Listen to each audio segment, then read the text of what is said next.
Yeah, I'm just going to start recording again. Cool. So I'm going to make a polygon plane again. And I'm just going to scoot it back here, scale it way up. And this is going to be our mountain range. Let's just go here to maybe 20 divisions instead of 10. And I'll just start grabbing some verts just like I did last time. The nice fall off and just start pulling up some things to sort of create a mountain range. Oops. Just up like that.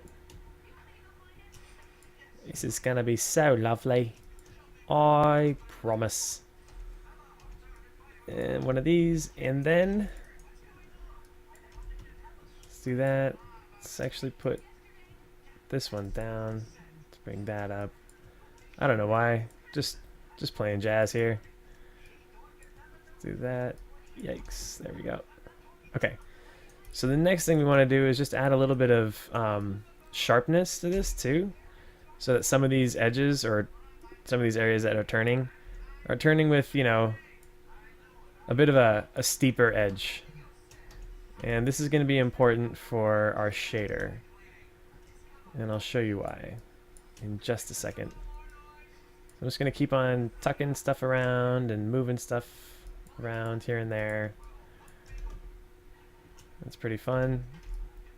Let's do like a little fall off here. Okay, another one of those. It's looking good. All right, I think it's looking pretty good. Let's check through our shot camera. Yeah, nice. Okay, so this is our mountain range back here. So check this out. Let's just go back into our camera and just scoot it up a little bit. Yeah, I was worried about that. So we'll just grab just that edge and pull that down. Cool. Okay, looking good. Go back to this perspective camera, and here we're going to attach a new shader. So I'm just going to get my hypershade over here, make a new V-Ray material. We're going to call this Snow Mountain, and just assign that. Attribute editor, we're going to do the same thing we were doing yesterday, just make it slightly bluish, mostly pretty bright white. And turn on reflection color all the way up. Reflection glossiness will go down to like 0.6, 0.65, I think, probably a little bit better. It's looking good. And then finally, we need to put this inside of a displacement group. So I'm gonna click this and call it mountain. Click this, go to create, V-Ray, V-Ray displacement. Single displacement, no, it's a selection. And I'm making a different one because this one is going to have its own displacement maps on it, but I'm going to be smoothing it the same way. So go over here to the VR displacement group, call it VR disp, and call it mountain. Cool. So now we click on it again, go to the attribute editor, and add in the subdivision attributes, the displacement control, and the subdivision displacement quality. So with those in there, we're just going to turn off view dependent, set this to 0.01.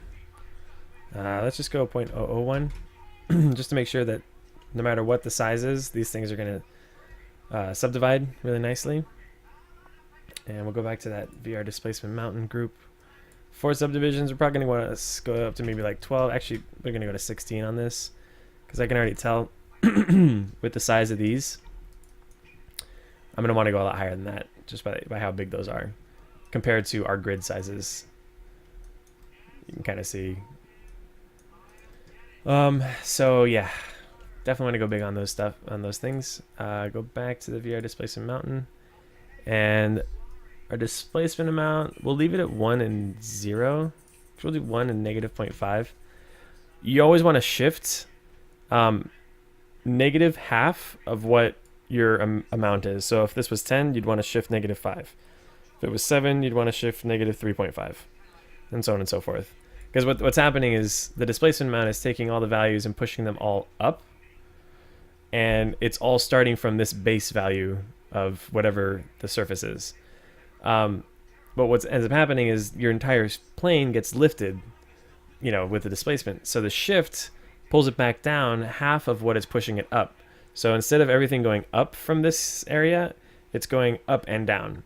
So whatever is 50% gray is going to be your center point, and that's not going to move at all. Very, very helpful when you're trying to build a mountain, for example, that has to line up with another piece of geometry like this. So always 1 and negative 0.5 or whatever it is, negative half of the thing. So in displacement material, we're going to click over here and go to File. And what I'm going to put in here is something. I'm not sure what yet. Let's see what kind of textures we have. I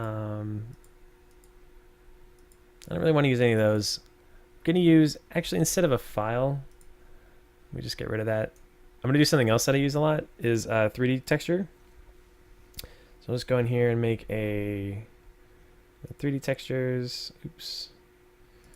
Sometimes 3D textures don't show up. It's kind of an annoying thing. Like this material this material isn't really supposed to take a 3D texture. So it's not one of the default options, but we can make it ourselves. If we just go back to here and go to scroll down until we see our 3D textures. Here we are. It's crater, cloud, Brownian. I'll do a marble. Now, I choose marble a lot for this particular thing because the marble is actually a really fun texture to work with when you're doing something like this. With the diffusion amount, you can, make it more contrasty or softer. Obviously, we want this to be white and black. You can make these really hard lines, so it's kind of like big chunks, like gaps in the snow. But if you diffuse it a lot and lower the contrast some, then you get these nice kind of gradations that occur as a result. And you can mess with the vein width. I'll just drop it on here and you guys can see what that means. So if we click on our viewer displacement again and middle click and drag the marble texture onto the displacement material, now that is going to be displaced by that marble, 3D marble. So I'm going to be messing around a little bit with this node, which is the place 3D texture node. And this is going to be how I arrange how the marble is going to be laid out. And it's going to be kind of an eyeball thing, going to look and, oh, does that work? No, it doesn't work. Okay, moving on. Or changing a little bit until I find some, with this method, it's sort of like a catch-all. So if you have a bunch of mountains and you need to do this really fast, the 3D texture is a good way to make sure that everything sort of looks the same, but also looks different. Because it's never really repeating. So it's always going to be a new pattern on different sections, and 3D textures are really great for, like, if you have, say, one tileable grass texture that you're going to be applying to, a giant section of grass, you can also layer in like a 3D noise into that grass texture, and so it breaks up the repetition pattern of the grass texture. And I can show that. I'll probably do it a little bit with this snowy texture here. Anyway, moving on. Let's just get this all set up. So in our RT engine, just want to make sure that the VRA proxies are on, and they are. Oh, that's good. Okay, great. Oh, render settings. That's right. I wanted to actually reduce my render settings. So I'm running 25% resolution. Is that right? Yeah. And we'll just do a render real fast and see what we get. So I have a shot cam, which is this camera here. Let's see what this is looking like. And I'll zoom this up a little bit so everybody can see what's going on. And it is crazy. It's going to look super crazy back there. That is super crazy. Now the reason why that's so terrible looking is mainly because the size of my 3D texture. So by default, the 3D texture comes in super small. I mean, it's not super small, but it's 1:1. So it's the size of one of these grid units. That's way too small for, for this being applied all over this giant mountain. So what I'm going to do is take it and scale it way up. Something like there. I'm going to scoot it in here, and I'm just going to mess with it a little bit more. But one other thing I'm going to do is, this is a speed tip here. When you go here, you can, in the render pull out, you can do render selected objects only. When you have that checked on and you hit render, it's only going to render what you have selected. Right now, I have no geometry selected, so it's not rendering anything. But if I go back here and just select my mountain, I can hit render again, and it's going to completely ignore all that other stuff. So it's going to calculate a lot faster, it's going to render faster, you're going to be able to iterate faster, overall faster and better. So you can already see though that, you know, this texture or this displacement is occurring right here. I am going to actually turn on the RT, Fourier RT, and that's basically by just going to IPR render shot cam, as long as I've got that selected back there. So this way we can, you know, actually really look at this stuff. And let's go up here. I'm going to take my sunlight and rotate it around so we can see this a little bit better.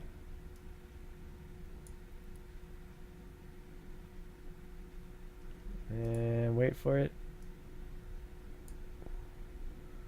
Oh, that's taking a long time. What is going on? Oh. Oh, that's my diffuse sunlight. Oh, that's my spec sunlight. No wonder. So I don't know if you guys remember from last lesson, I actually duplicated the two sunlights. I made one that is casting diffuse light and one that's casting spec light. That way we can control the intensity of our specularity with our light instead of with our material, because we liked our material.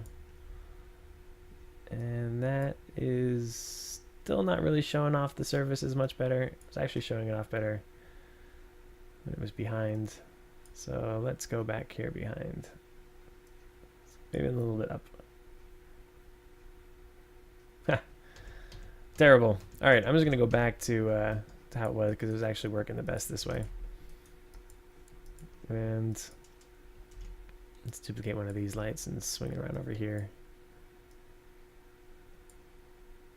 Let's change the color to be a little more purpley-ish. And let's go up to a 10. And UNV size will go to like 60/60 or so. Cool. Just to cast an interesting extra light. For no other reason than just because it's interesting. You know, now we have rim lighting and primary lighting, and we have a coarse shadow going on right here. It's kind of weird looking, but it's okay. All right, so let's go back to our Fourier displacement amount, and let's bump this a little bit. So now we had 1 and negative 0.5, so let's go to like 3 and negative 1.5 and see how that looks. And you can already see, yeah, the displacement's starting to pop up a lot more obviously. We'll try 6 and negative 3. Let's go really crazy here. All right. So you can start to see how this is affecting our surface. Now, what's really interesting is I'm just going to do a little region right here, and I'm going to select my material, my marble again. And if I start messing with the contrast, you can see the difference that this is going to have. Like all of a sudden, we're going to get these big flat spots, and then a press down, and there's going to be flat spots in the bottoms of each of these valleys too.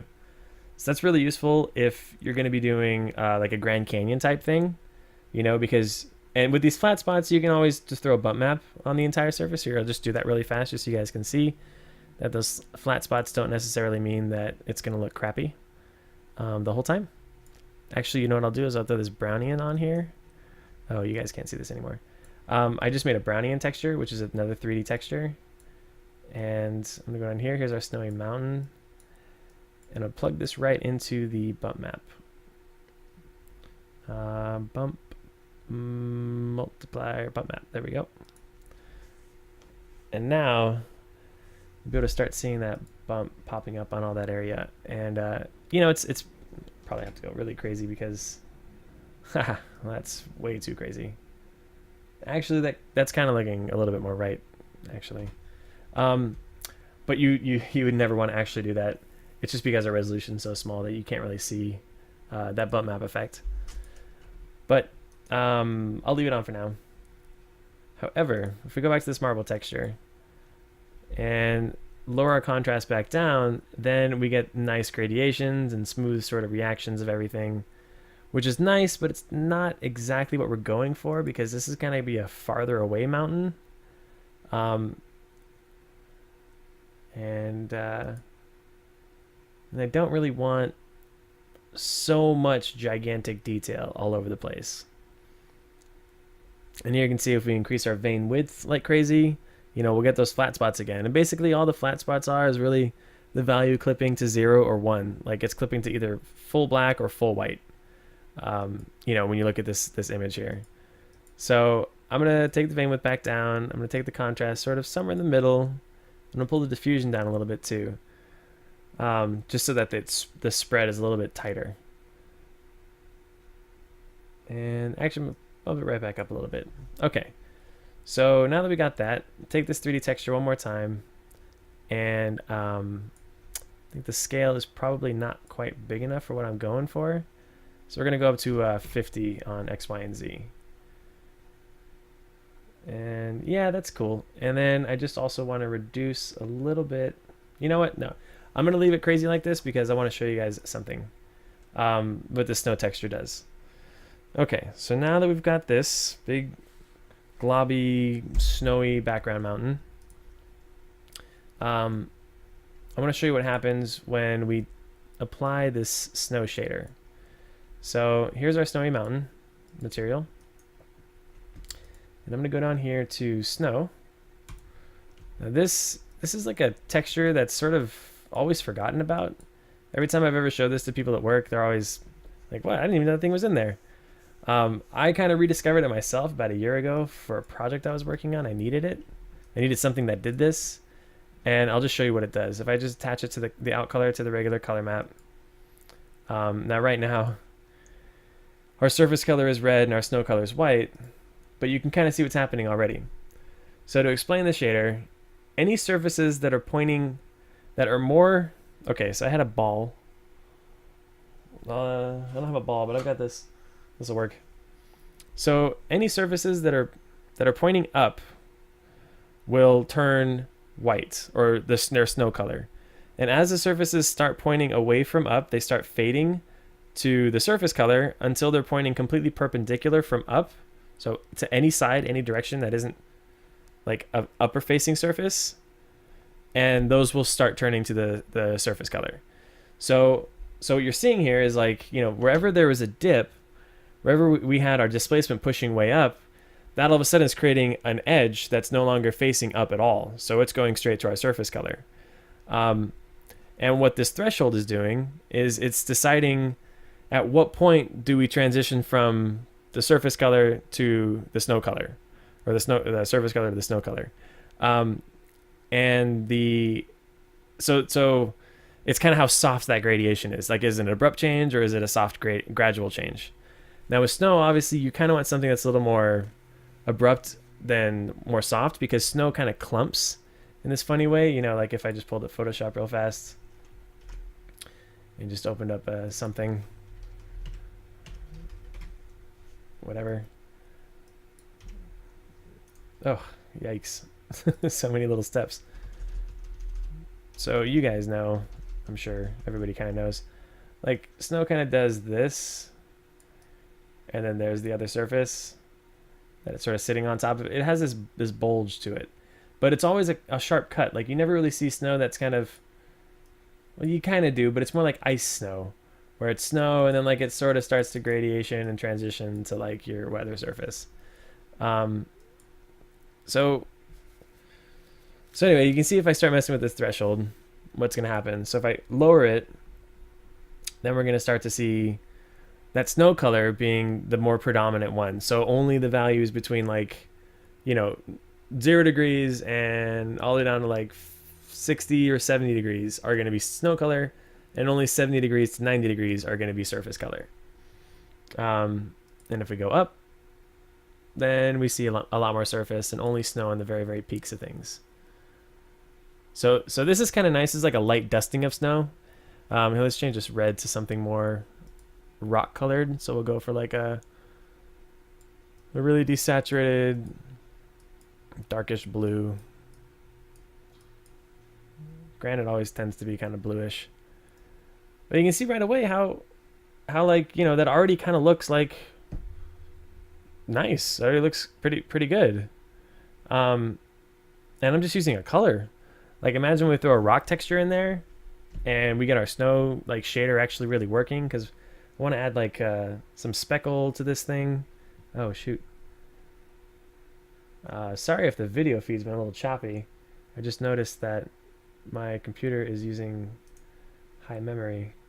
So let me just turn on my task manager and make Maya do a little less. You can release CPU 11, buddy. You may release. Okay. So anyway, yeah, you can already see, and then we got the bump map on here too, so it's starting to get a little bit of this bump, and we're starting to see this. Here, let me do a bigger render so you guys can see this a little bit better, higher resolution. I'll do a full size render of this effect. But yeah, I've been using this now a lot for like snowy mountains off in the distance, and you can use this for all sorts of stuff. Like say you've got a tree and you have a bunch of leaves on it, and you want to look like you've got snow on those leaves, especially if it's like a fir or a pine or one of those where like it's a very thick sort of leafy cover. This works great. But if you have something, more like a birch tree or something that has like a lot of smaller individual leaves that are round, this effect isn't really going to work as well. It's just going to be you're going to need to actually like model in giant clumps of snow that have like bridged the gap and stuff like that for those leaves.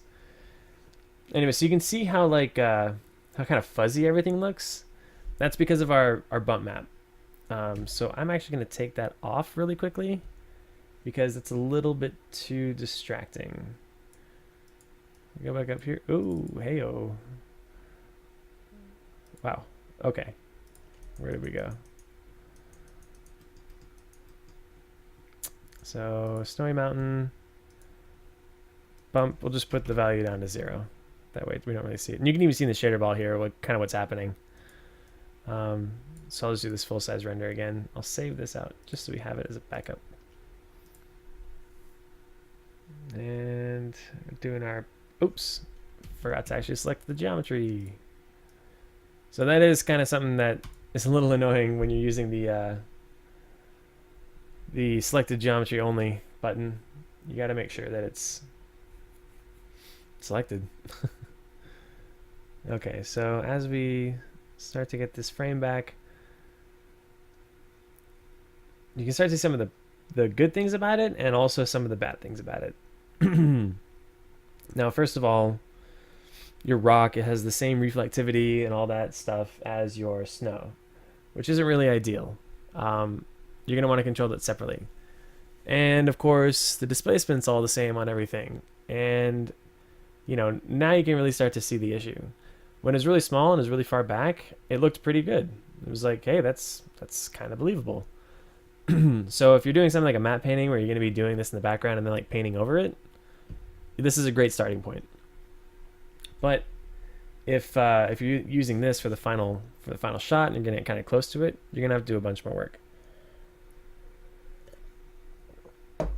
But that's okay, because we can do that work. It's not a big deal. Anyway, so you gotta get the idea. I can scrub through to the diffuse pass. You can see what's happening in our color map versus that sort of fuzzy one. All right. So that is that. That's how that works. Go back down to 25%. And so let's say we wanted to make it so that the snow bumps a little bit more than the mountain, than the rock. Well, we can just use that same snow map and use that as our sort of our mask for where things should bump a little higher and where they should drop a little lower. So I'm just going to duplicate our snow texture, which went over here for some reason, really far away.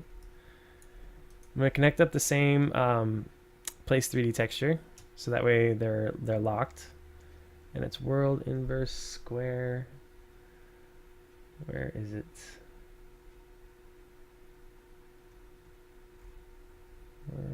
World inverse, or is it world matrix to inverse square? It's always so weird. World inverse matrix, 0 to placement matrix. World inverse matrix into placement matrix. All right, great. Here's our marble texture. This is running our displacement map, and here's our snow. So here's what we're going to do: is I'm going to create a let's see, what am I going to do? I'm going to do a gamma node.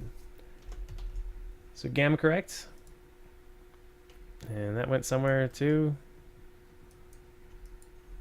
Where did it go? Did I not make one? There it is. So far away. So strange. All right. And I'm going to plug the marble. Actually, what I'm going to do here. So for the snow, I'm going to plug the marble as it is into the surface color. So I'm just going to click and drag this into surface color base. And then I'm going to do the same thing, but into the gamma correct node. So I'm going to click and drag that there. I'm going to take this gamma correct node and bump it up to like 1.5, 1.5, 1.5. So this is taking the values of this and just boosting it. And then I'm going to plug the boosted values into the snow color. And then this is going to be my driver for my displacement map. So click on my mountain, and instead of my marble, I'm now going to use my snow. And now when I click over here, I mean, this is going to be a bit extreme because I went to 1.5, but that's okay. So now we're starting to get... Oh, wait. I forgot to do... On the snow, color balance, alpha is luminance. Because this is going to be taking the alpha, and I want to make sure that my color gain is set to 1.5 so that it allows that extra information coming through. 1.5, right on. Okay, and click that. We should start to see this effect.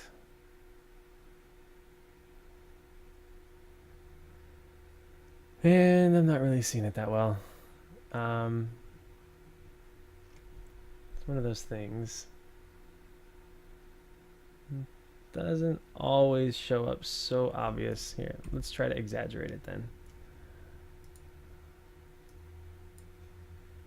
Displacement, it's the snow 2. Good. Gamma correct.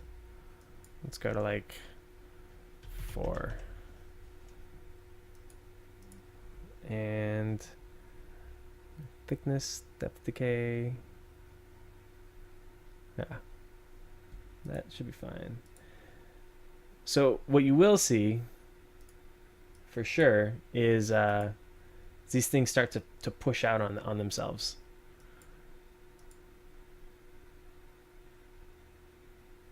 All right, cool. So now we're starting to see the effect.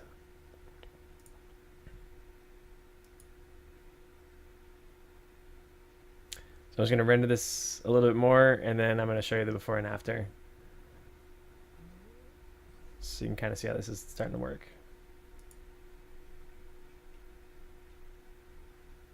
Okay, it's far enough.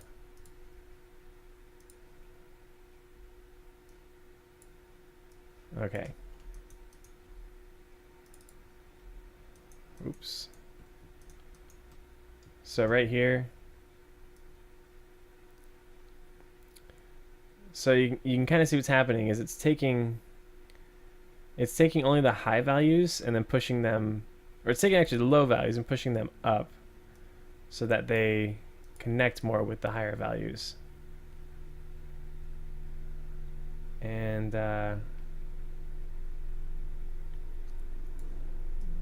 it's not actually what I wanted it to do. I wanted it to go the other way.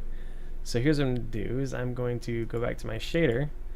I'm going to swap these around. So marble 1 is now going to be snow color, and marble or surface color is now going to be gamma. Correct. And we'll see what that does. All right, let's get a little bit of this rendered out.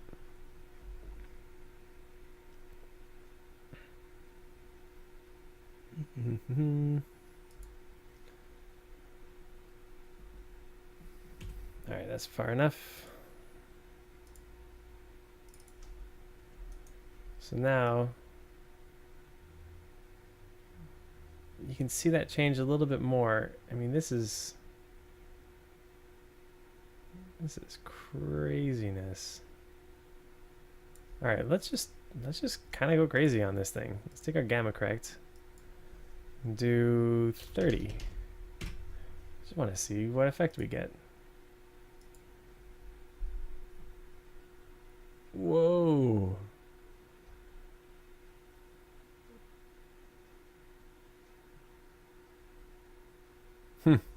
Interesting. So this is all affected by the scene size and scene scale. So let's just check this real fast.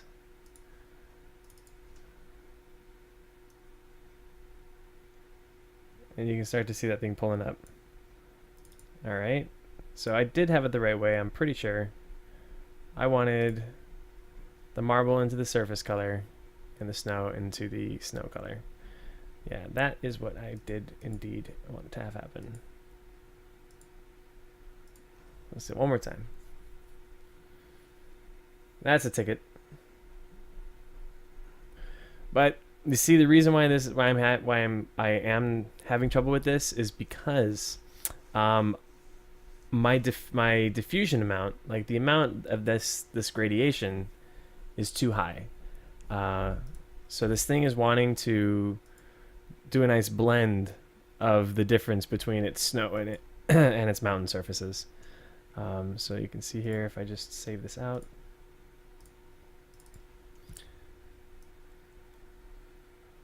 Yeah, I mean, it's a pretty big difference, but just get rid of these two. Get rid of that one. Yeah, you can kind of start to see that effect. So really what I think we want to do on this is start working on or we can actually use this snow as like a mat now for our specularity. So we'll take this, duplicate it one more time, find out where it went. It's over there. So strange. And I'll connect this back up. World inverse matrix, placement matrix. And I'll make these values more like a, I don't know, it'd be like a 0.2, 0.1 maybe. And this will be set back up to 1.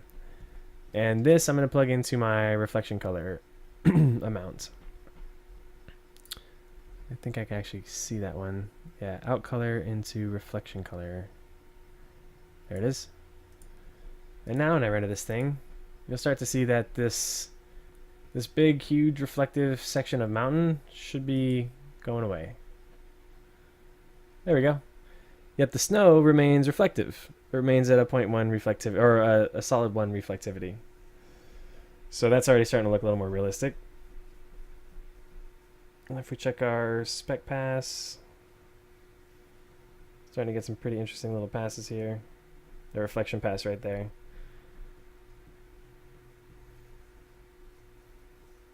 Cool.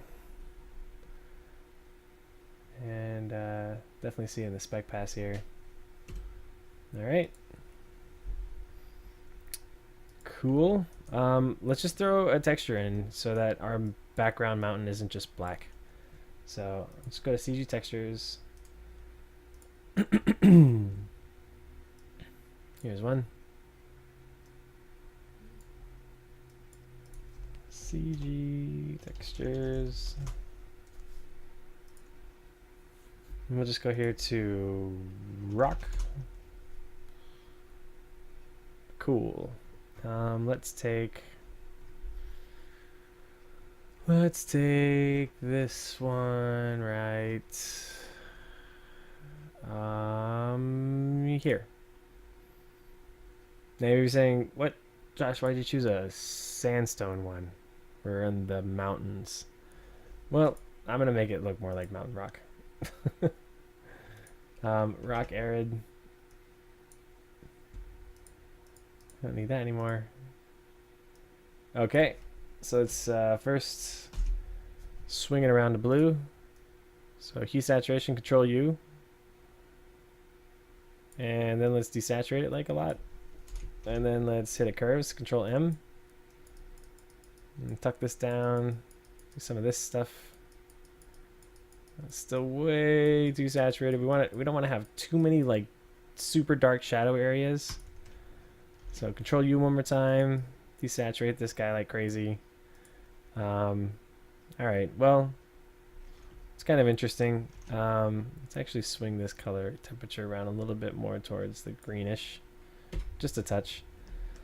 All right, let's save this out as PNG in the snowy scene, textures, and we'll call it rocks arid small. Sure, why not? Okay, let's minimize that. Go over here to our textures and go to surface color. Let's drop in our rocks arid small. So where's our file? File. Great. Boom. Snowy scene, textures, rocks arid small. Cool. And then we just want to make sure we turn on the V-Ray texture input gamma. Okay. We're into this. We're into this one more time. It's right here. Now we got a rock texture back there, which we're probably gonna want to tile once or twice. I don't know. Actually, it's kind of working. It's probably not going to work as well when we render this thing larger, but yeah, rendered small like this, it's kind of working. Okay. So last but not least, I'm going to scale this up twice at least, just so it's a 2-2 repeater. And we can check it in the viewport here. Sure, that looks fine. All right. So finally, let's just do a render with everything so we can see how everything's all playing together. Just turn off that render selected objects only.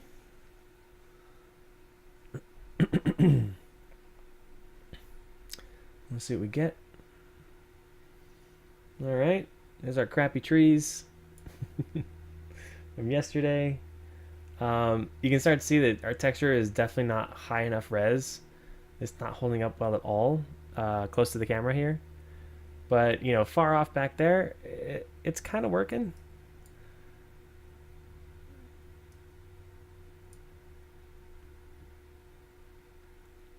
We'll just crop that section out. Nobody needs that. All right, yeah.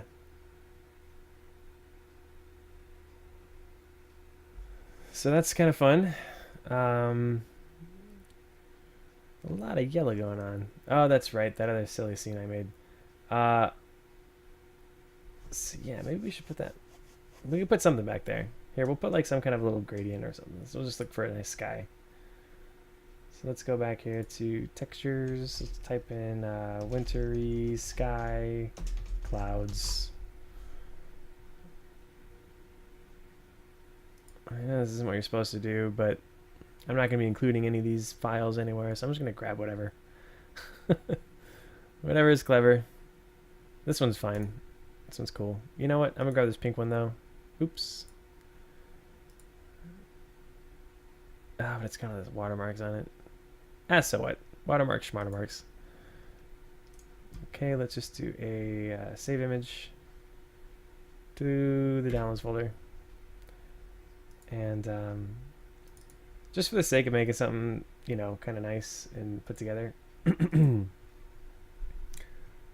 going to just really, really roughly get rid of the most egregious of these watermarks right here. I know, I'm sorry. You know, Dreams Time deserves all the credit for taking this great photo, but I'm just gonna plagiarize it really fast. Sorry, I'm not making any money off of this. just making something for fun. That looks terrible. Let me see if I can just... I mean, it's going to be a hack job no matter what, but it's just a quick thing. Ugh, yikes. Alright, this is when you start just taking a color. Cloning doesn't always work so easily. Yeah, I'm going to go to my tablet real fast. It's going to help make this a little easier. Tablet, pen, where's my pen? So many screens, so much bright light. Oh, there it is. Okay. All right. So yeah, when cloning fails, yikes. Just grab a brush with a nice low opacity, say like 30. You're gonna want to make sure that you've got transfer on, sets the pen pressure on both flow and opacity. And you just go in here real fast and sort of maybe 1550. And just sort of clean up these little mistakes, these little messes that you make for yourself. And voila. Blended clouds, beautiful. Let's just get rid of this again really quickly. I just keep rescanning along the line, you know, just to make sure that like I'm getting different parts so it doesn't look like an exact clone.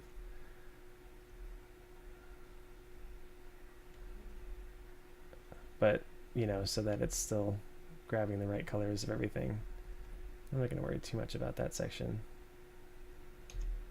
And go back to my brush tool and just sort of brush away the problem.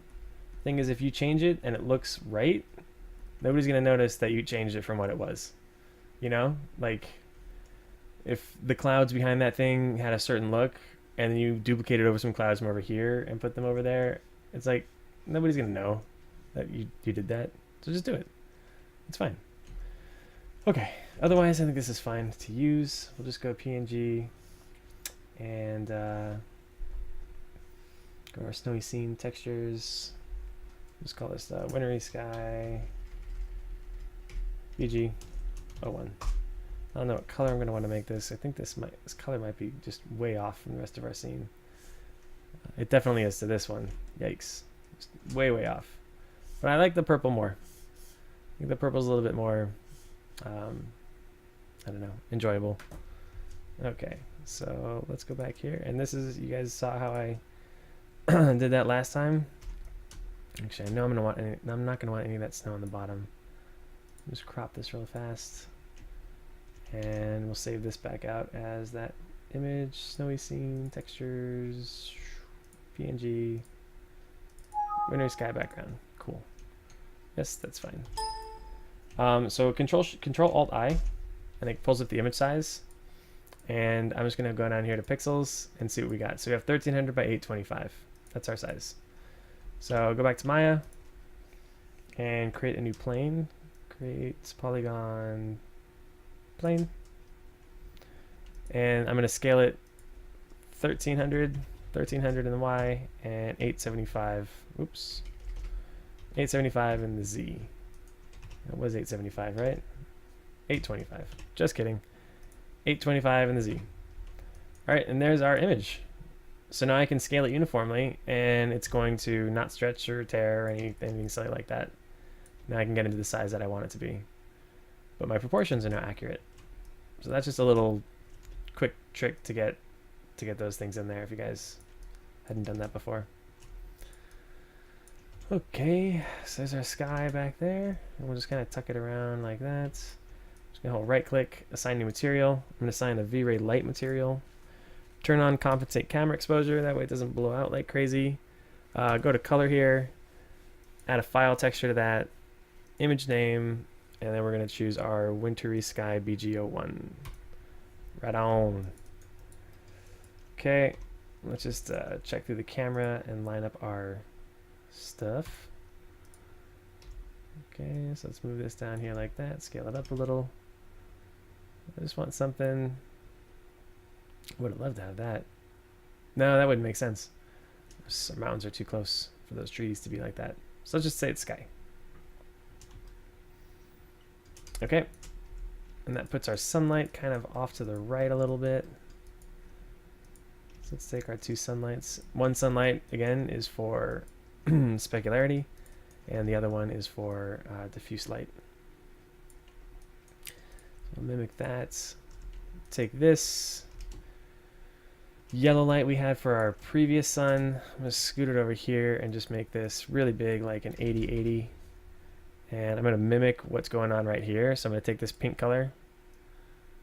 Actually, I could just sample right off the image now. I want to grab the pink part of it, not the white, because I want the color temperature to come through more than anything else. Let's saturate that just a bit. I think a 3 or maybe a 4. 3 even might be too high, but let's just leave it on for now. And I'm also going to rotate it just a little bit in. And that looks pretty good. Cool.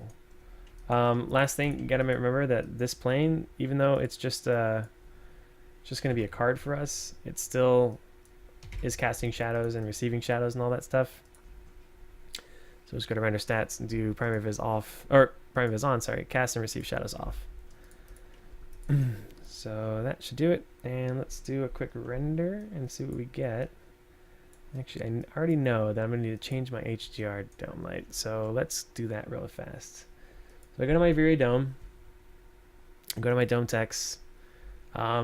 This yellow here, I'm going to completely replace with the pinky purple. Something like there.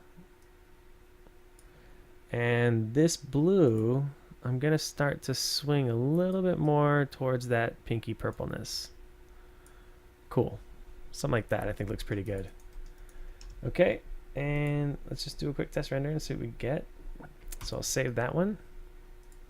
That took about 2.5 minutes. Oh, you know, one other thing I'm going to do, actually just so that we speed up these render times a bit, let's go over to V-Ray and put my threshold up to 0.03, my max subdivs to 8. So this is going to be a little grainier. Actually, I'll leave my max subdivs at 4, so it's not too grainy. But it should render a lot faster. Excuse me.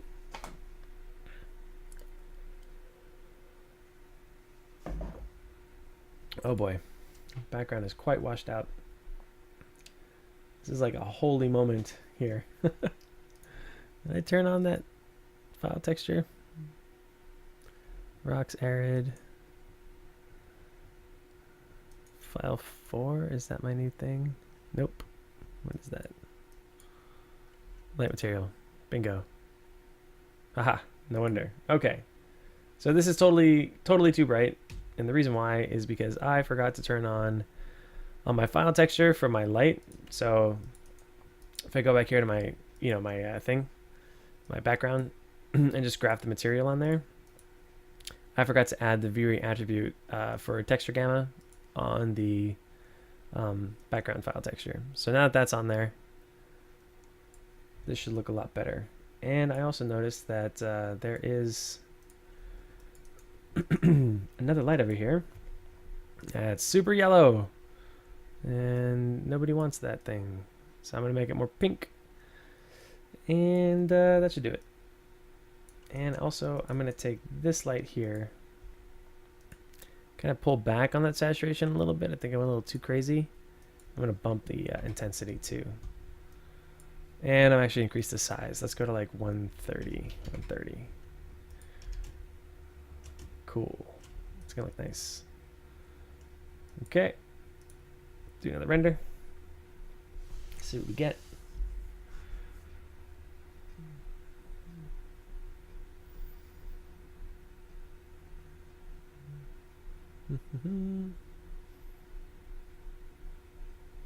All right.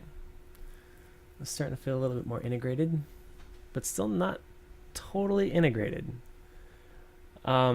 So one thing you may notice, which is, it's always going to happen really, is when you're working in 3D, you're not going to be able to see that atmospheric haze occurring like you will in your background or in your backplate that you're matching to. So you always got to be mindful that you're going to be adding that haze in there. And what I mean when I say atmospheric haze is basically just the intensity, like the contrast level of the objects far away.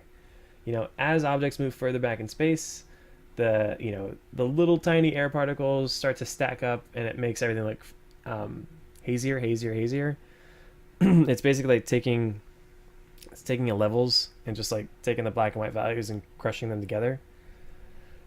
So usually what we do is render out a z-depth pass, which I've got down here at the very back. and you can layer that right on top of your image to sort of haze up your image.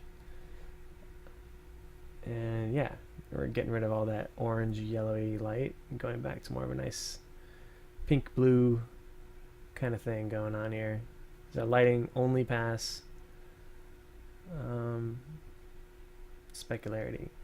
Now my snow is still totally white. I need to make my snow bluish to match the snow that I've got in the other sections of the scene. And our V-Ray dirt is very nice too. Alright, cool. So this is looking wild. I don't know. Not really digging it, but it's okay. It's more of a just show you guys techniques so much than the look of something. Alright, so let's just go back here, graph these two materials out. So select them both and just hit this guy. And I just want to grab the color from my snowy ground. So I'll click this. And an easy way to store your color is just to change it and then change it back. And then we'll store it in one of those swatches. Scoot back over here. I'm going to close this because this bothers me. It just takes so long to update sometimes. Go back here. Which one's going into our color? I think it's this guy right here. Yep, there's our color. Change my snow color to be that browny blue, or that bluey gray sort of thing. So now it matches our other snow color, which is awesome. So next, I'm going to set up some multimattes really quickly. Just to show you guys that process of how you set up multimattes. So I'm going to select this guy, Snowy Mountain material. Go to Attributes, V-Ray Material ID. Scroll to the bottom. Set this to 1. And then I'm going to go to my snowy texture here. Snowy ground. Attributes, V-Ray Material ID. Scroll to the bottom. Number 2. Moving on, let's grab our trees. You want the mesh material, whatever the latest, the final object that's applied to the objects. So attributes, V-Ray, material ID, number 3. And another thing that's kind of annoying is V-Ray light materials won't actually allow for, they allow you to put material ID, but they won't recognize it. They won't be recognized. So one trick to get around that is to make a V-Ray blend material. So V-Ray blend, and then you can plug your V-Ray blend, or you can plug your light material right into your V-Ray blend's base material. So it's doing the exact same thing as it would be, but then you can plug this into your material up here, and this can get the V-Ray attribute material ID, and that will work. So we're going to make that number 4. So now we've got those set up. Go back over here to our render globals, and we've already have one multimatte in here, and we just need to turn on consider for anti-aliasing and use material IDs because we're not using object IDs.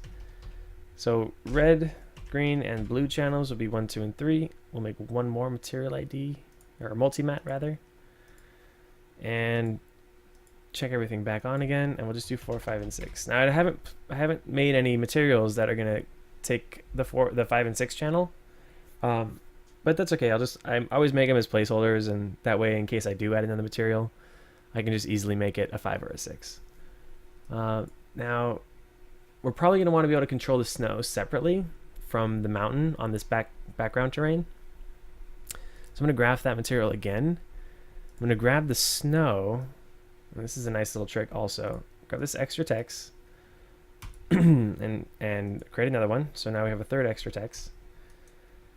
And then I'm going to take this snow that we're using to drive the... Actually, I'm going to make a new snow. I'm going to duplicate this snow out. So duplicate, Control D. And we'll call this, or we won't call it anything. It doesn't need to be called anything. We'll take our inverse matrix and plug it into the placement matrix of the snow. And then this is going to be full on black and white. And this is going to go into our extra text 2 pass. So middle click and drag that onto the texture. And now we've got a new matte pass that's going to be black where the areas are rocky back here and white where the areas are snowy. So I can use that as an alpha matte. Okay. So we'll do one more quick render, and I'm just going to turn off... Oh, yeah, it's already not doing it. Awesome. I think I want to change on this real fast before we go. Well, there's a lot of things I want to change on this, but let's just leave it as is for now, just so you guys can see something. And I'm going to hit render. It's going to take a minute because I'm going to do a half size render because we're going to pull this into Photoshop and mess around with it a little bit. So bear with it, and I'm gonna go get a little more water because my throat's getting parched. Cheesy.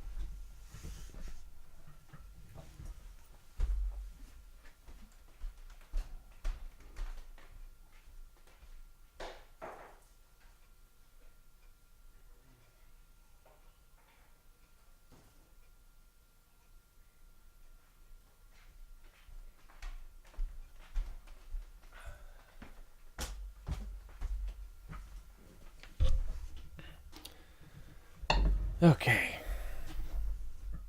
Letting that thing cook. It's looking good. You can already see that all that watermark that I didn't cut out yet.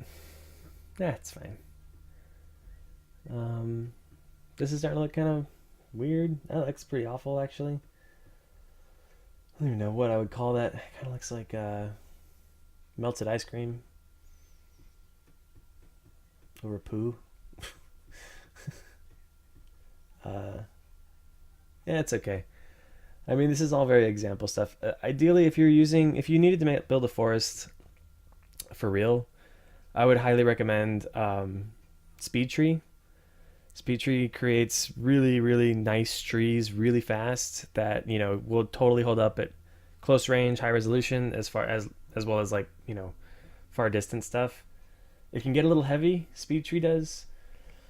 But you can just proxy out all the trees. So, like, what I would do, what we've done in the past is, like, you create 6 tree variations in Speed Tree, and you can just start with one tree and just do random every time, create new trees out of it, save those all out, then bring it all into V-Ray, and you're gonna have to swap around the trees materials.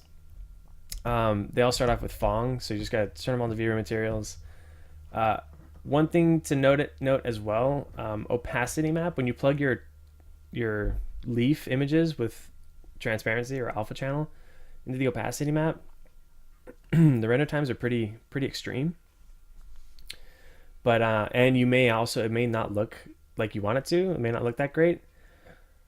One thing to do to increase the render time, or rather fix the render time, is turn down the max transparency levels.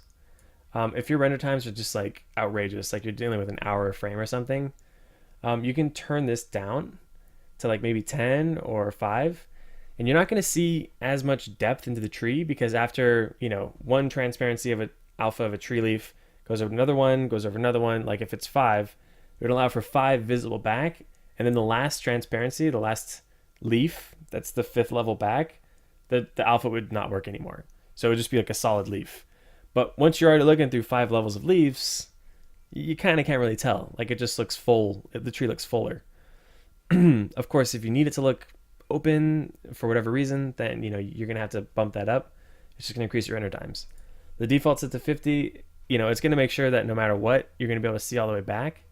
But sometimes speed is an issue. So that's one way you can cut down that render time. Another thing you can do is, of course, you can plug in that opacity map, your alpha channel, add alpha from your image. You can plug that into the refraction color and then turn the index of refraction all the way to 1. So it doesn't refract. So for example, like if I just look at the snowy tree here, turn that off. And I scroll down here, you can see the refraction here. So I would plug the alpha into the refraction color, or actually the amount, which only takes 1 value. So I would plug the R channel of the alpha, or the image, or the alpha if you have it. And then just turn this refraction of index from 1.6 to 1. And that means it's not going to warp or bend the image at all like glass would do. It's just going to be perfectly transparent. And then you just got to make sure you turn on this effect shadows, or else light isn't going to pass through your alpha at all. So that's another way to go about it. This is kind of heavy too, so it just kind of depends on what kind of tree you're using. If you have a really dense tree that has like a pine tree or like a fir, again, I would probably go for the opacity map. But if you had a tree that was a little more sparse with like a bunch of small leaves that are kind of far away from each other, I would probably choose the refraction path, because it's going to look better and it's going to render faster when you don't have so many levels deep of like leaves overlapping each other like you do with a fir or a Christmas tree style tree. So that's kind of how I'd handle those things. The other thing you could do, and the really the best way to do leaves on a tree, is to have them as actual geometry. I can show you guys a technique of how I build leaves for trees. And then in terms of populating those leaves on the trees, that's kind of a nightmare. There's a few different methods, but they're all kind of horrible. But if I was building out a leaf texture for a tree, I can show you guys what I would do. Oh wow, whoa! Everything is undockable in this crazy new hypershade. All right, there's our background. So before we start messing with this, let me just show you the leaf technique real quick. So let's just say we hide that, and we hide this.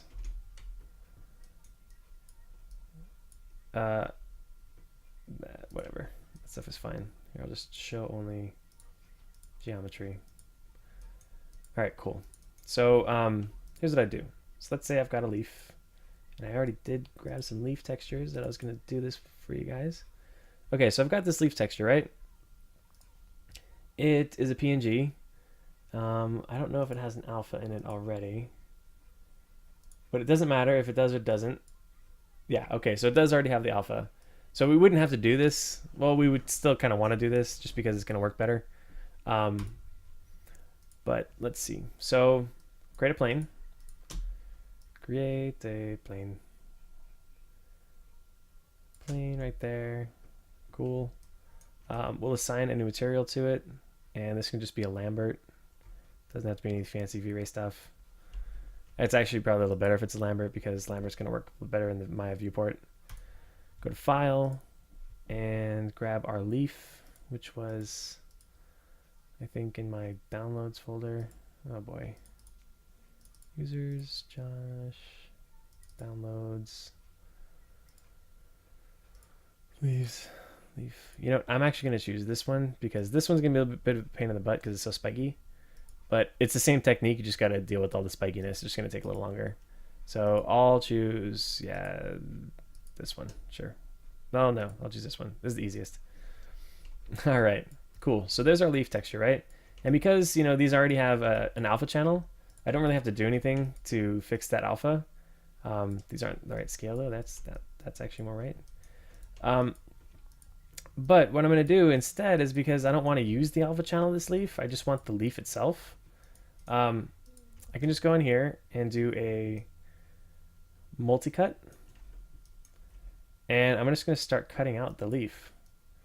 And I don't care that I'm not on the edges, because like I just need the leaf outline. Obviously, the more points you put, you know, the harder this surface is going to be to work with.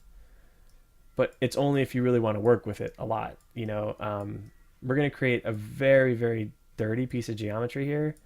I mean, you never really want to do this unless you can avoid it if you were doing a typical modeling process. But because we're doing this just to a leaf, that's just all we're trying to do is optimize our render times and not have to deal with transparency maps and alphas and all this craziness, just insane render times. We're just going to do this, you know, like this. This geometry isn't going to be deforming at all. It's not going to be moving. It's not going to be doing anything special. It's just going to be a leaf. Okay, almost done. And we'll cut that off at the end there. And then last but not least, I'm just going to hit Y and make our new final incision right there. Cool. So now I can just delete all these other faces that aren't part of my leaf. So hit B, get rid of all this stuff. We don't want it. 1, 2, almost totally done. Cool. So there we have a leaf asset. Oops. Little hanging edge. Now, what we can do with this is actually I can just add a few more subdivisions if I want. Like, I can do an insert edge loop here. You know, I mean, it's not perfect by any means,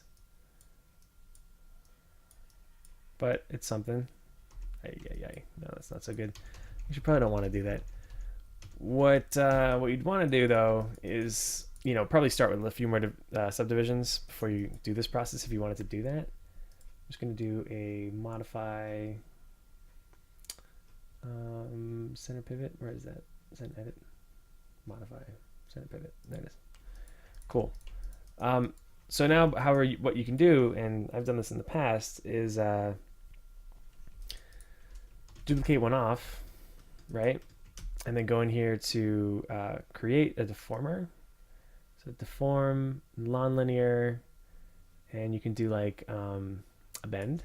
It's a pretty easy one. I don't know why that window keeps popping up. And I gotta show my deformers. I can just show all again. Cool, so there's my little bend deformer. I'm gonna rotate this down and then open up my bend and just start messing with the curvature. Cool. And do that one more time. Throw another bend on it. So I'm just gonna hit G because it's the same thing. Put this one the other way. Bend and curvature on this one. Now I don't really want it to go that way. I want it to go that way. So create a little bowl. So now we have a little bowl leaf, right? That's fun. So just duplicate that one off, and then we'll go back here and start messing with these values again. So maybe this one's going the other direction, more like what's this thing? This chip's called Pringles. More like a Pringles. Duplicate that one off and send it over there. Mess with this a little bit more. Maybe this one's like this, but this one like kind of is doing something more like that. Maybe the curvature is going something bigger. Maybe there's no low bound. I don't know. Duplicate that one off. Cool. So you can see how you can kind of quickly get a variety of leaves this way. And if you cut out maybe like 6 different leaves that all look like they're from the same tree, and then do a bunch of varieties like this, then you have this huge pile of leaves that you can use.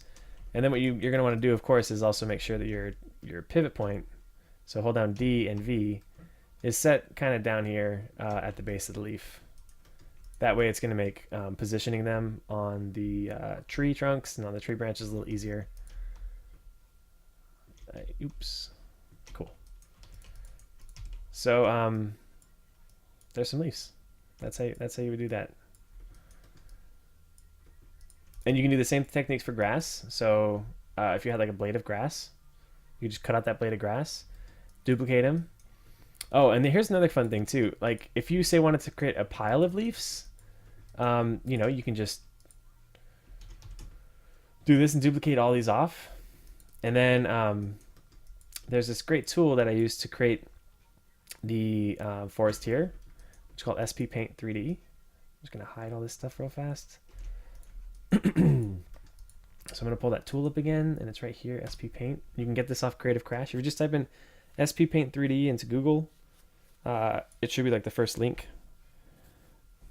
Cool. So I'm gonna go and grab these leaves, add them to geometry. What is going on?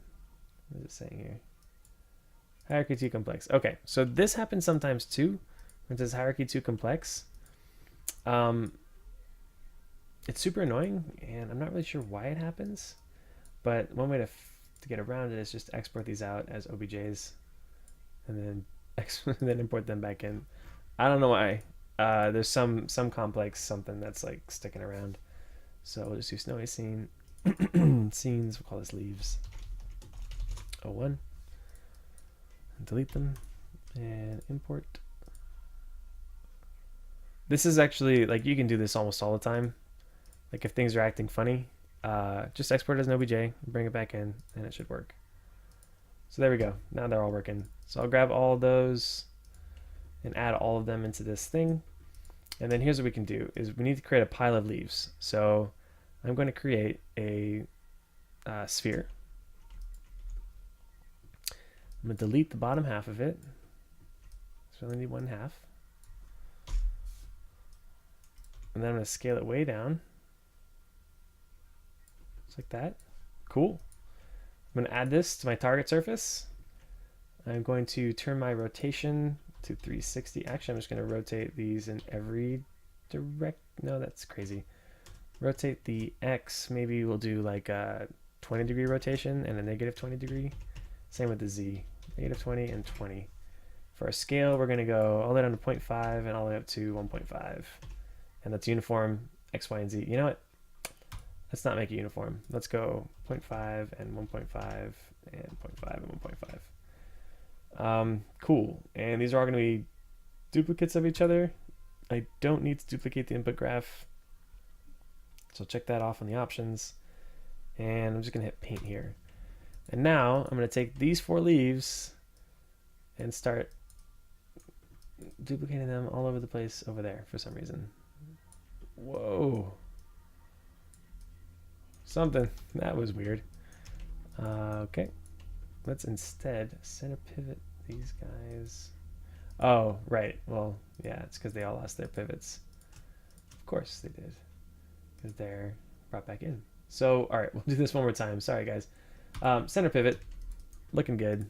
Cool. Let's clear the selection and just add them all over again. And we'll hit paint again. And now they should be going in the right spot. Now, the reason why I'm only able to drop one at a time, let's just undo that, is because my distance threshold is huge. It's 10. That means 10 of these square lengths, 1, 2, 3, 4, 5, 6, 7, 8, 9, 10. So I have to travel that distance in any direction before it would drop another one of these leaves. So let's put this down to like, well, let's put it to 1. 1 seems like it'll be fine. And now as I paint, we're creating a little pile of leaves right here.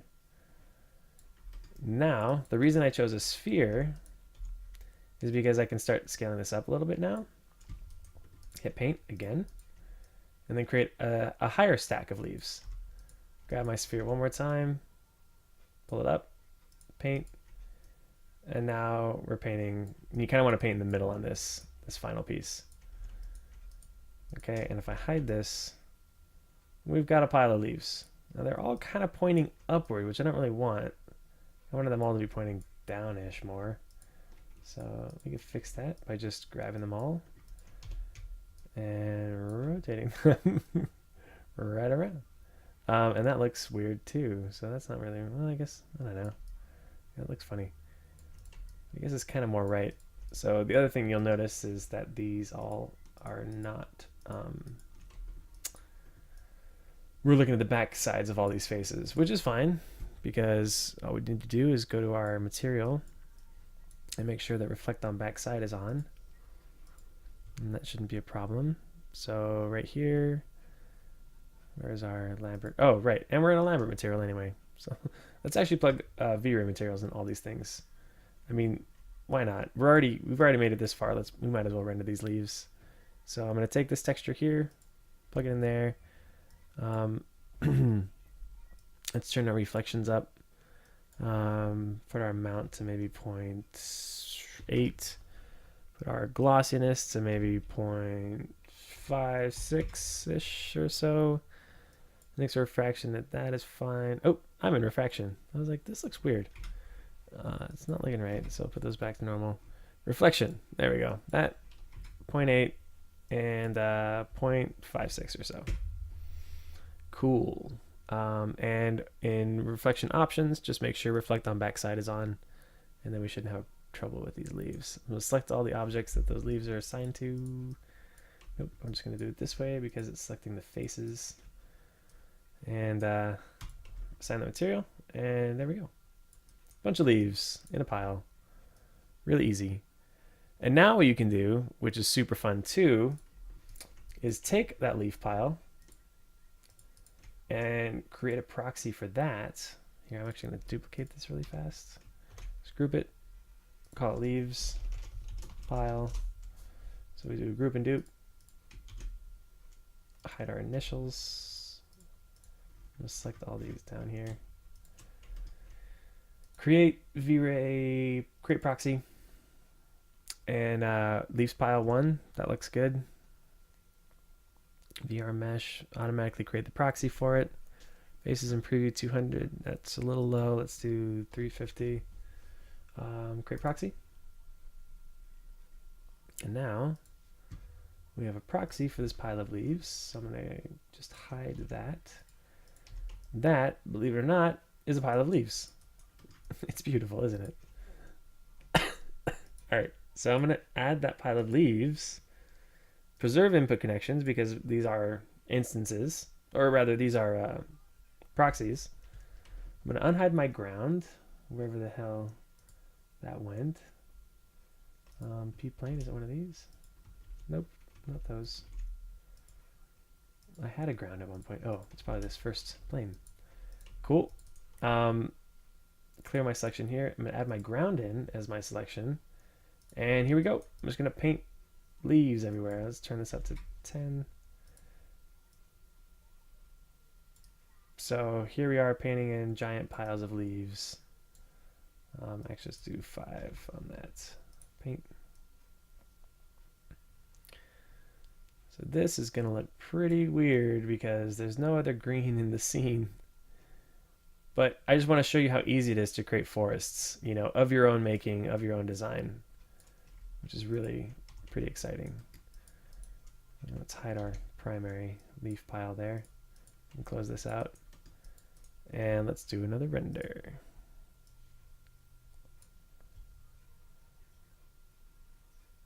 Just want to check this out real fast and make sure that all my stuff is working correctly. Yep, looks good. Okay. Oh wait, did we? Oh yeah, there's our multimattes. So again, based on material, our multimattes are going to react based on material. It's like a big goiter coming out of that one. It's kind of gross. All right, let's just hit render real quick. And let's take a look at all of our leaves on the ground. It's like an explosion of leaves. Leaves. I don't even know. Some craziness. What's up, Remy? How's it going, buddy? Holy cow. They're like dinosaur tree leaves. They're so outrageously big. All right, let's select all of our leaf piles and do a global scale down by a factor of like 10 million.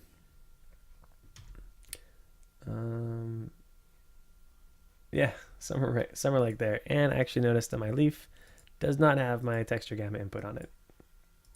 Okay, so we've gone from snowy scene to somehow strange wreath making winter wonderland scene, because that's the only thing that's going to be going on here.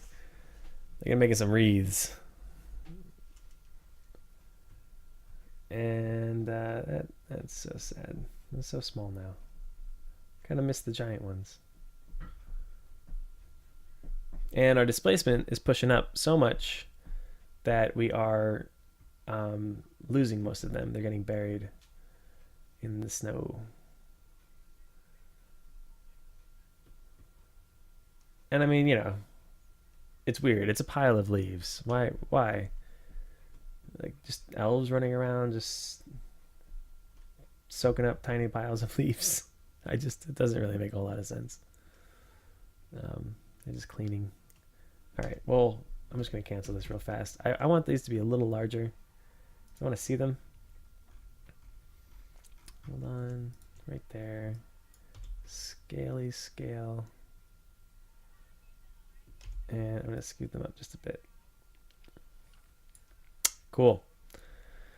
Okay, final render.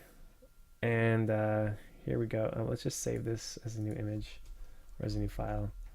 Version 3. Cool. All right, well, that's rendering.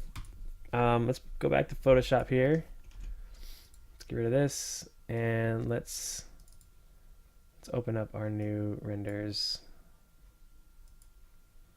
Those are probably rendering to like documents, my projects, default temp something, images, modeling house, snowy scene 2, master layer. There we go. Okay, let's pull this guy in. Right on. Let's get our Z depth in here. Right on. And let's take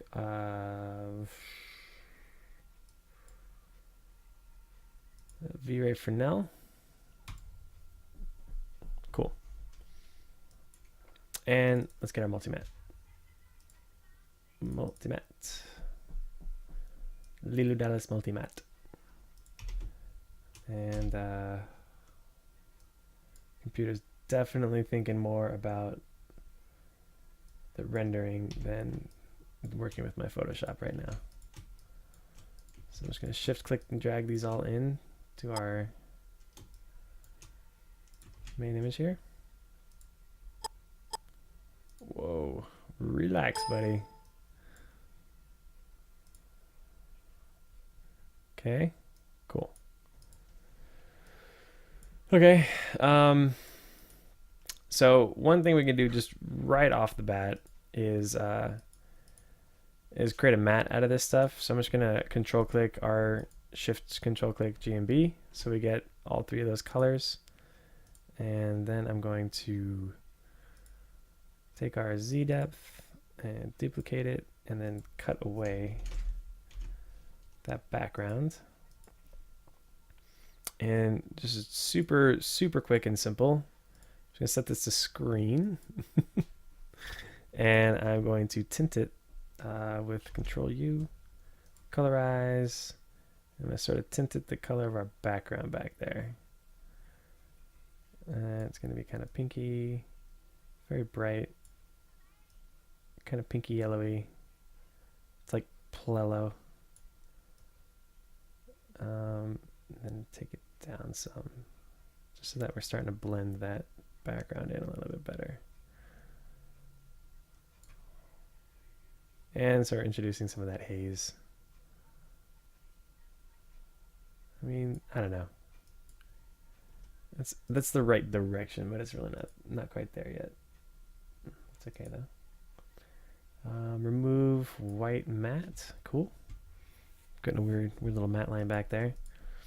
And because I'm in Photoshop, I mean, because I rarely have this control, because I'm usually comping in some Nuke or After Effects or something, I'm just going to do this extra little blender stage. So I'm just going to take the color that's around here, set this to screen, and make sure we got a nice soft brush with low opacity. Cool, we do. And I'm just gonna sort of kiss in some of the background color right over the edges of these mountains, sort of like a haze, an atmospheric light wrap. Now, you may be thinking you're kissing it too hard. It looks crazy, way too hard. And I agree. But what you do is you kiss it in, and then you come back in with an eraser and sort of get rid of a lot of what you did. And it just helps to sort of like seat it in there.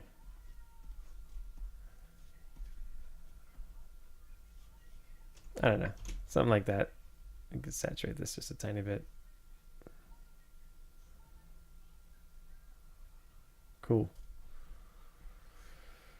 That's the idea. And then set one to add. I'm just going to blow out our sun a little bit here.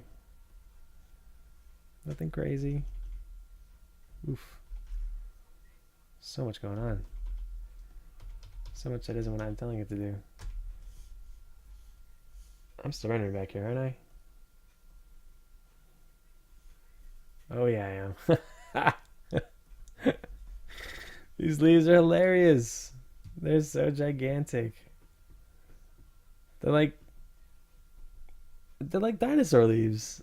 I mean, we made it like it's like a snowy salad. It's terrible. All right, well, that's fine. I just wanted to show the technique anyway. I wasn't actually planning to render those leaves ever. But that's how you make a forest of anything. So create your thing, create a little platform to make a pile of your thing on, proxy out that pile, and before you know it, you've got a forest of something. Cool. All right, let me just save this out. I'll save this just now that I've gotten rid of all that stuff. All right. So anyway, yeah, that's how you'd go about that.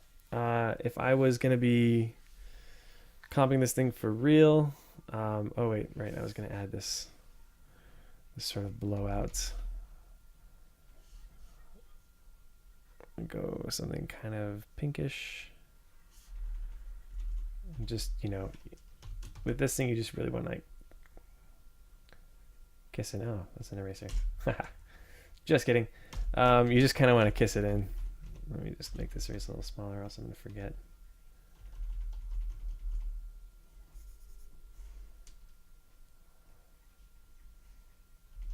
Oh wait, what's going on here? Oh crap, I accidentally deleted my layer. Sorry, one sec. Oops, back to add. There we go. So typically I like to like throw something like that in there and then just kind of screw it a little bit. And you can kind of start to see, you'll get these little like color blends that you wouldn't have normally like considered putting in there. And you can mess with the color of it a little bit. Maybe we want a little bit more red. Maybe we want a little more blue so that this kind of purples up a little. Oops. Purples up a little bit more. Yeah, that's cool. And then you can also do the same kind of thing with a vignette around the top. So if I just go full screen on this, and I take a color that's similar but darker, much, much darker, and more saturated. It's this really nice, big, fat vignette.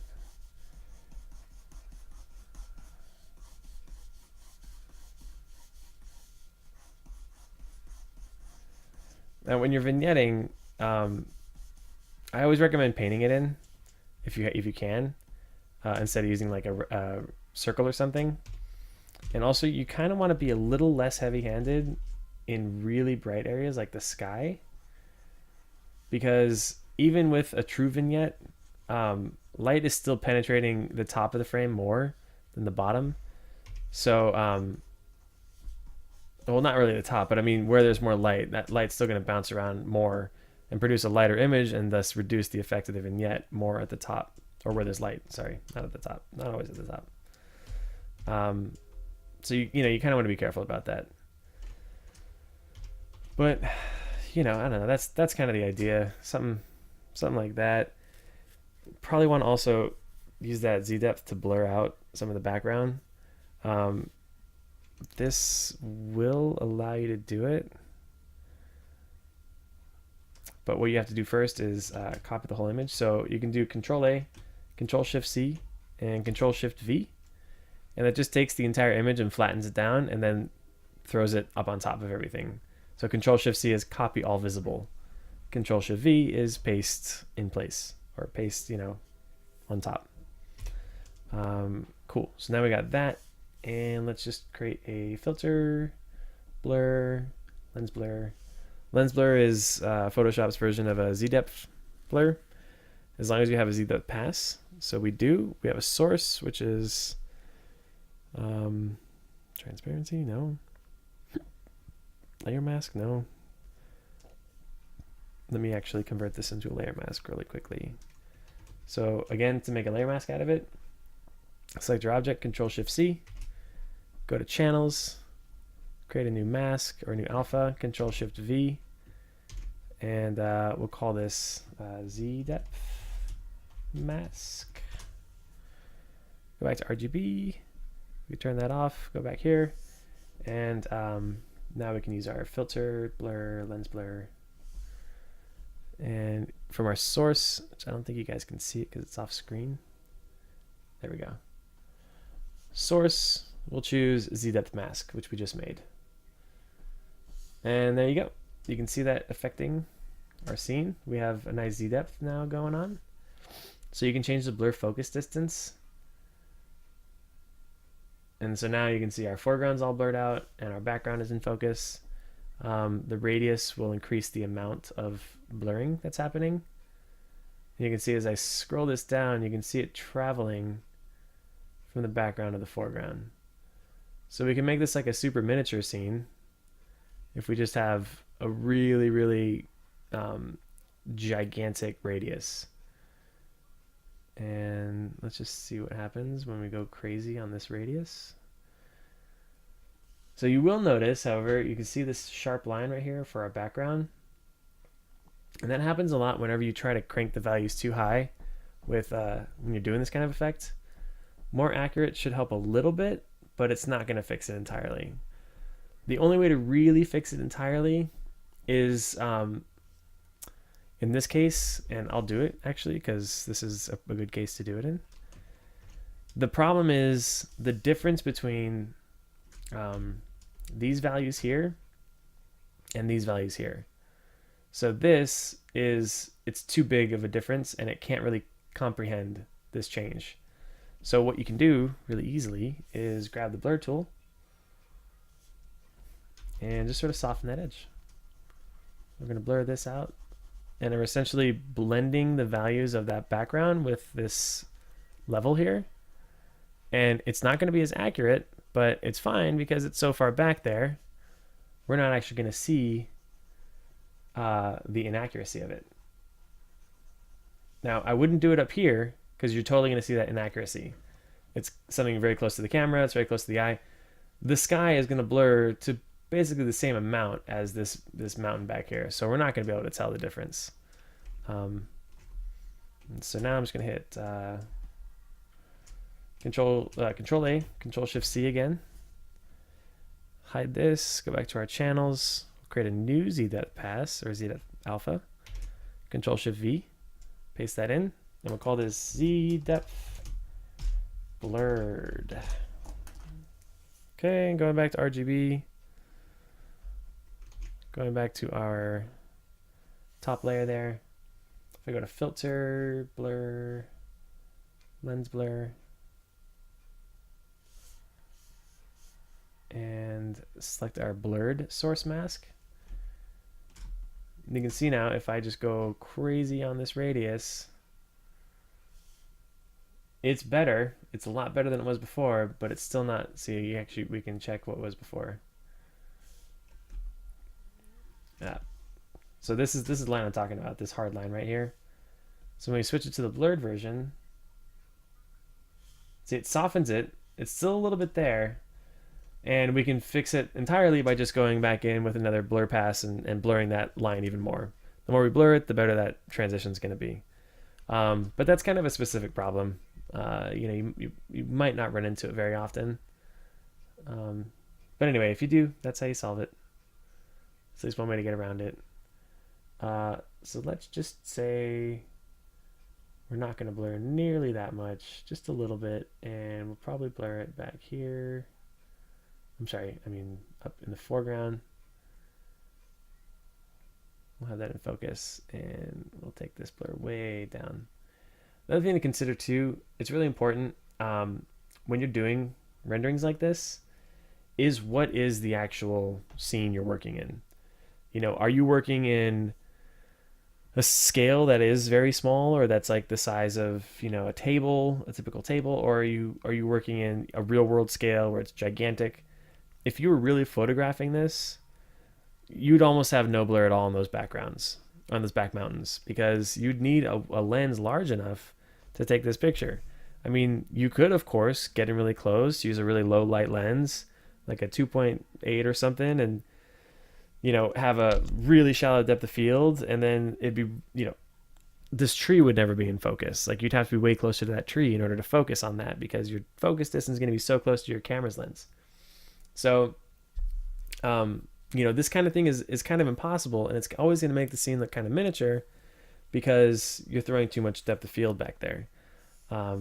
It's in terms of real world, even though if you don't know the actual specific technique, your brain knows that something looks wrong, and that's what would look wrong. So really, you'd want this radius to be, pretty darn low. Unless of course you're going for that other look, in which case you'd want your focus point to be something, you'd want stuff right behind your focus point to be blurring out too. So you'd have to go really, really hardcore on that blur. So anyway, just a little food for thought when you're dealing with Z depth. Cool. So that's that. All right. Yeah, I mean, I don't know. It's a snowy scene. It's what we set out to do, and we accomplished a snowy scene. So we have two different variations of it. Ooh, what did I just do? It's like I condensed this or something. Hey, chum. You're sitting right in the middle of everything I was working on right now. Yeah, okay, cool. That's fine. Yeah. And then last but not least, I would probably throw some of these, dang it. Where did that thing go? Oh, Photoshop. Oh man, it's gone forever.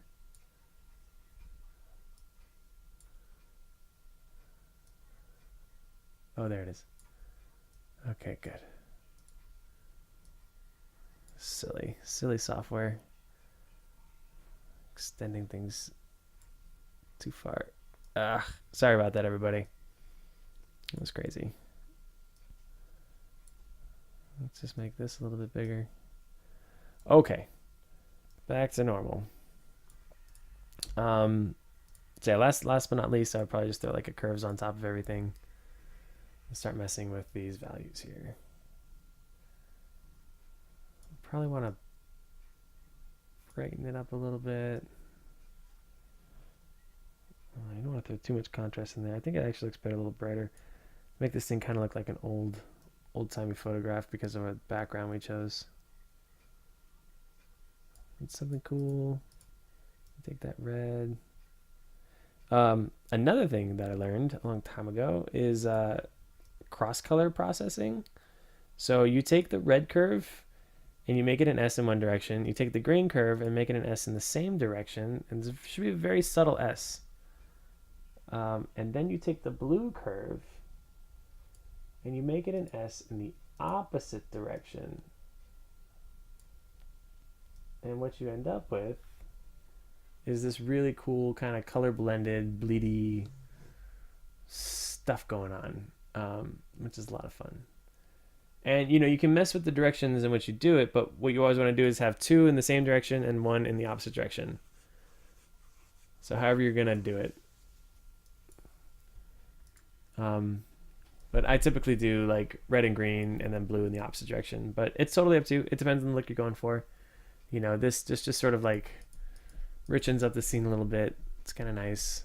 And then you can also do like a little bit of an edge blur to it, and you can just take your R blur tool and go in here real nice and fat and just sort of like blur out the edges of your frame. It's kind of fun. Yeah. So anyway, there's 2 ways of going about that. I hate it so much now. It's okay though. So that's a snowy scene. All right, I'm gonna stop recording for a little while, and hope you guys enjoyed it. I'll be putting all these files up somewhere eventually. I'll let you guys know, but they're eventually gonna go on the internet to a location where you guys can all download them and have some fun with it. Yep. All right. Thanks for listening. Thanks for being here. Thanks for everything. You guys rock. All right. I'll catch you guys next time.